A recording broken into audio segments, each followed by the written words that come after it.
I join our Minister of Environment in welcoming you to Sri Lanka. Humanity is facing an existential threat. The interlinked and cascading effects of climate change, biodiversity loss, and pollution, the triple planetary crisis, are demanding a heavy toll on individuals, communities, and threatening life on our planet. We are putting extreme pressure on the planet. The triple planetary crisis is already exceeding the planetary boundaries. The world has already lost 8% of known animal species, and 22% are at risk of extinction due to the destruction of their natural habitats and the introduction of invasive species. We are now losing biodiversity up to 10,000 times faster than it was disappearing 100 years ago. Declines in nature and biodiversity at current trajectory will undermine the progress towards 35 out of 44 targets of the SDG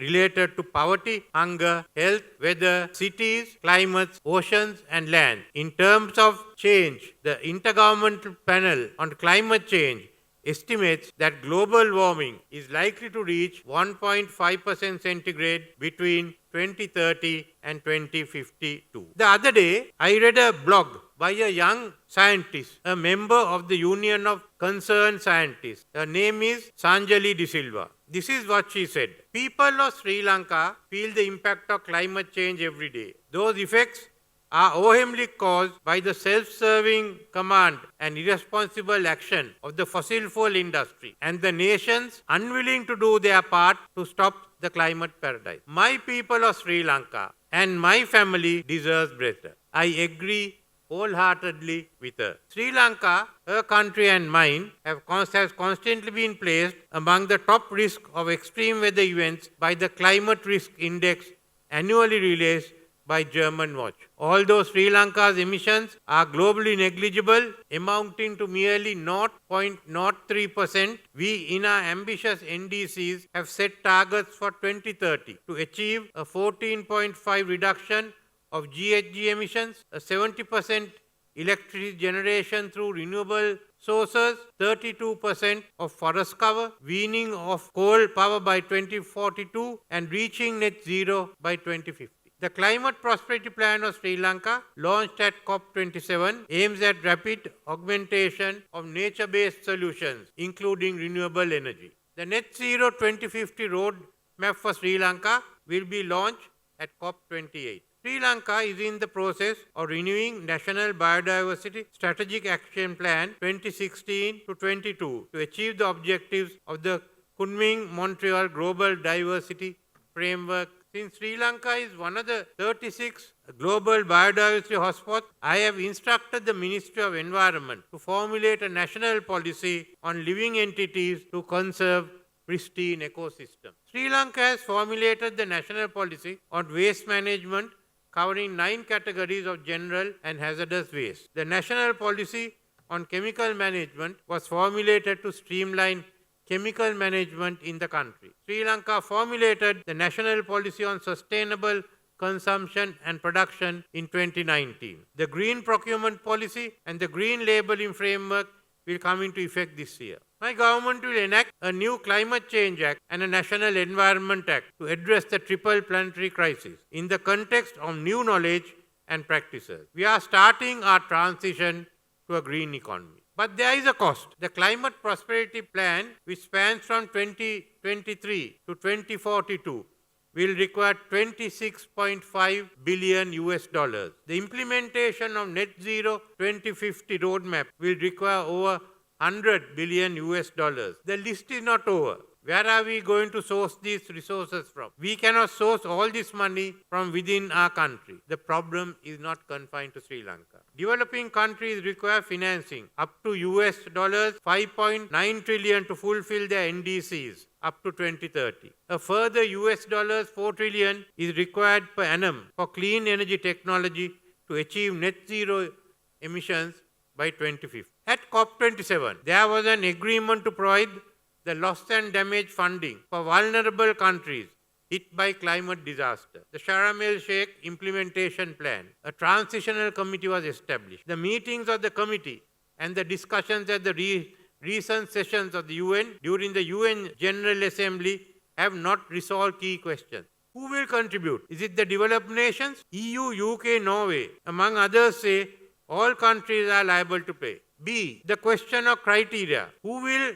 receive the funds? C. Where to house the fund? At the World Bank or UNFCCC? D. Where do you find the money for the fund? Is it rechanneling existing funds or new additional funds? Delegates, these discussions are getting nowhere, and it's unlikely that these issues will be resolved by the time of COP28. The ability of global leaders to cooperate and provide a coordinated response to existential challenges such as climate change is missing in a scenario dominated by great power rivalries, geopolitical interests, and in many cases domestic policy. For instance, it is not feasible to expect robust leadership of the United States in the global fight against climate change next year. The US will be caught up in an acrimonious election year and must first overcome domestic debates between climate deniers and those who are serious about addressing the issue. Ukraine war will tie down Europe. The Indo-Pacific will witness further escalation of tension. Numerous global fora have attempted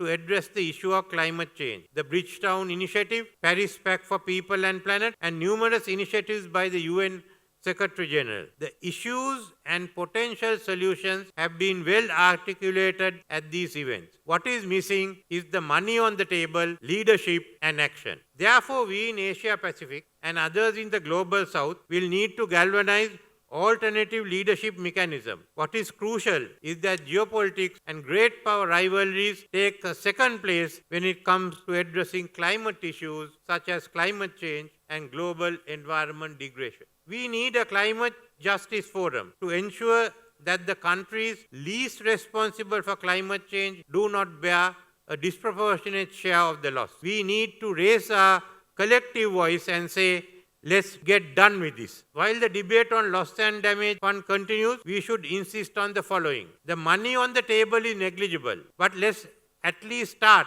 with the 100 billion SDR initiative available to the IMF and convert that into actions and positive outcomes. The developed economies should be held accountable for meeting their net zero targets at least by 2040. If they fail to stay in line with these targets, such countries should be required to compensate the rest of the world. These funds can help with the financing requirements for climate mitigation, adaptation, and climate prosperity of developing nations. The global ambitions regarding finance or combating climate change have so far been woefully inadequate. It is also not just public funds that can resolve the magnitude of the issue at hand. The Bridgetown Initiative has clearly articulated the need for using the balance sheets of the NDBs to provide guarantees and leverage private funds to be channeled towards addressing climate change issues in developing nations. Additional volumes of concessionary financing at scale through the MDB is also a crucial requirement. Climate-related investments provide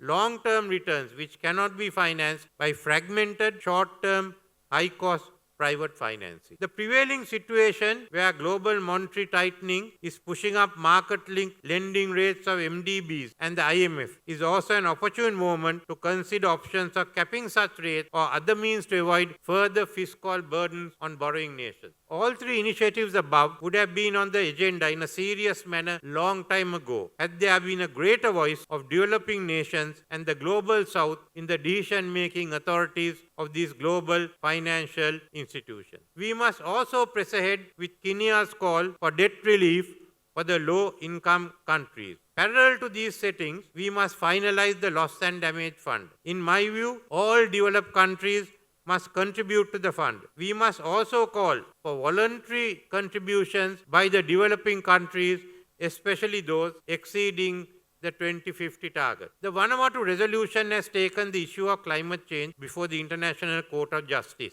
This is the start of a process of recognizing climate justice as a human right. It is the core of the right to life. All other rights flow from the right to life. Countries unwilling to do their part to stop the climate crisis are guilty of committing genocide. Thank you.